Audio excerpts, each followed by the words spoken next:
the first episode of In the Kitchen with Ginger, sponsored by Jarhead and Ginger's Journey. Today I'm going to make you a keto barbecue sauce. You've hopefully seen our brisket recipe.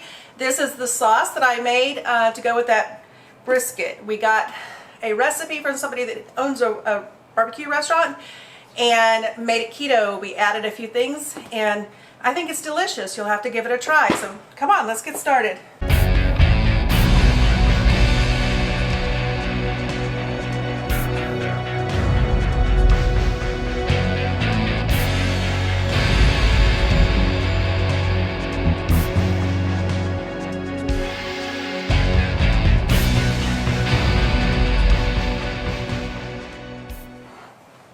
Okay, we're going to start with 1 cup of apple cider vinegar.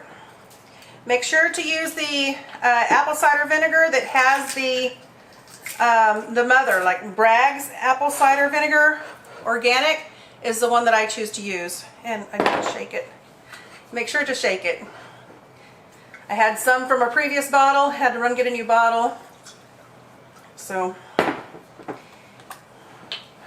here is 1 cup of Bragg's apple cider vinegar. Pour it into the saucepan. Oop.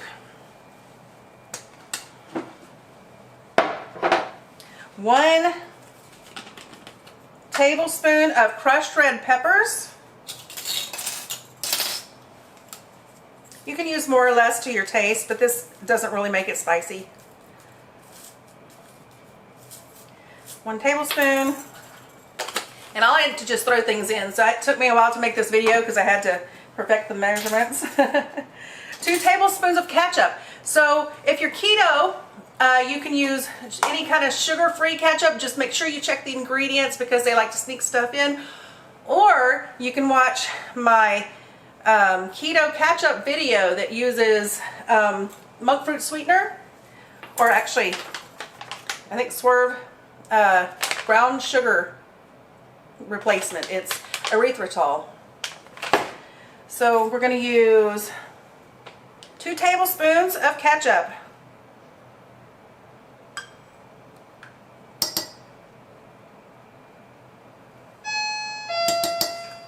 Ding dong. Next we're going to use 1 cup of bone broth. Stay tuned for a recipe on Ginger's homemade bone broth.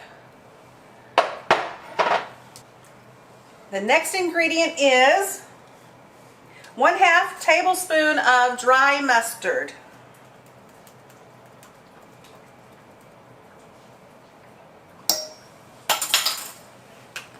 And then, to make it a little spicy, I'm going to use 1 tablespoon, which I've lost. Oh, here it is. I used it for the ketchup. 1 tablespoon of Texas Pete hot sauce. Whoop. There you go. And so we're going to bring that to a boil. We're going to mix it up and bring it to a boil. So over here to the stove. Okay, so I have this on. I'm going to turn it to medium. And our stove is really wonky, so I'm going to have to adjust it a lot. It's government issued and the burner gets real hot, and they came out to fix it and didn't help at all. And I'm going to slosh things all over the kitchen just because I can. So I'm just going to mix it up. I'm going to bring it to a boil and then turn it down, let it simmer just a bit. And then we'll add the last step.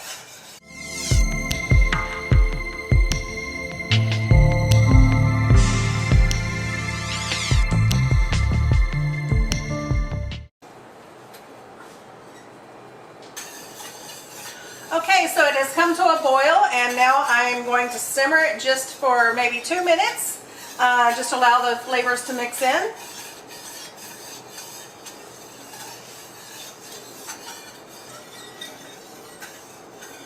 Okay, so it has simmered about 2 minutes. So now the last step is to add in the Swerve brown sugar. This is erythritol, 0 carbs, 0 sugars. And the brown sugar just gives it a more of a barbecue sauce flavor, I think. You can use other sweeteners, so just if you're keto, just use your calculations you can find on the web about how much of each sweetener to substitute for the other. So for this, I use 1/2 teaspoon.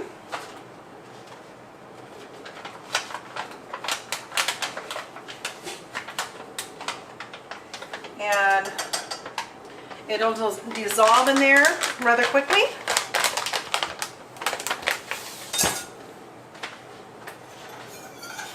I can turn the heat off now. If you would like your sauce a little thicker, you may simmer it longer or boil it a little longer, but this sauce is supposed to be thin.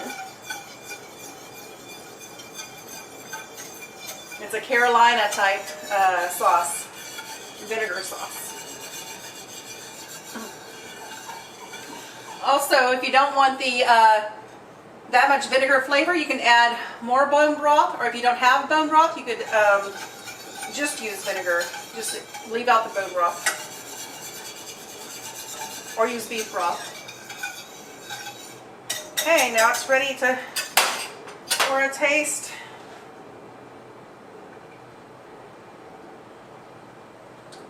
Super hot, so I'm just gonna, oh, yeah, just that much. That's good. Can't wait to try it on the brisket. That's coming up in a minute. So before I bring out that beautiful brisket and show you the finished product with my sauce, I want to tell you that I made a big mistake in calculating or adding the hot sauce. It was supposed to be 1 teaspoon of Texas Pete's hot sauce, and I put 1 tablespoon. So make a note of that. Also, if you'd like written instructions, I will either ask you to ask me in the comment about the written instructions and the nutritional information, the ketos, the macros, and all that. Then either comment, or I might just add it in here somewhere. But now it is time to bring out the brisket.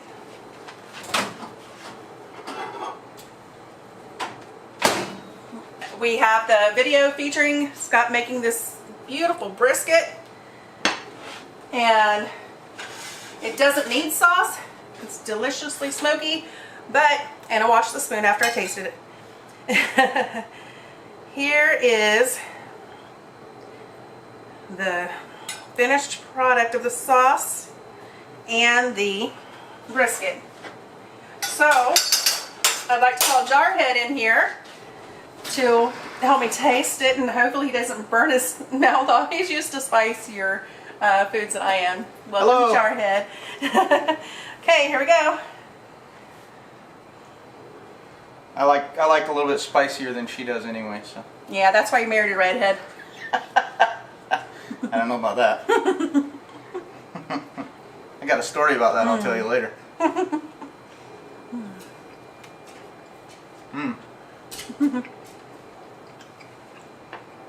I actually like it a little bit better than the last batch you made, with a little bit of extra spiciness. But like I said, I do like it a little more spicy than she does. So a teaspoon or in a tablespoon does make a big difference with hot sauce. So just add it accordingly. Maybe start with a teaspoon, and then you can always add more. And so be sure to hit that thumbs up, and subscribe. Tell your friends about our channel, especially the military veterans. We're going to be doing a lot to support them with the charity event coming up soon. So that's all for now in this episode of In the Kitchen with Ginger. And as always, thanks for coming, and we'll see you next time on Jarhead and Ginger's Journey. Bye-bye. Bye. Hello and welcome to the first episode of In the Kitchen with Ginger. Bender.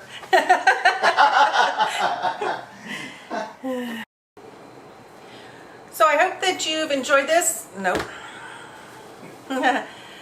So I will post the, go. Quit whining. What are you whining about? Get out. Okay, so we're about to try the barbecue sauce with the brisket. With the brisket? You ever had some brisket? Scott makes some. Jarhead makes some good old brisket.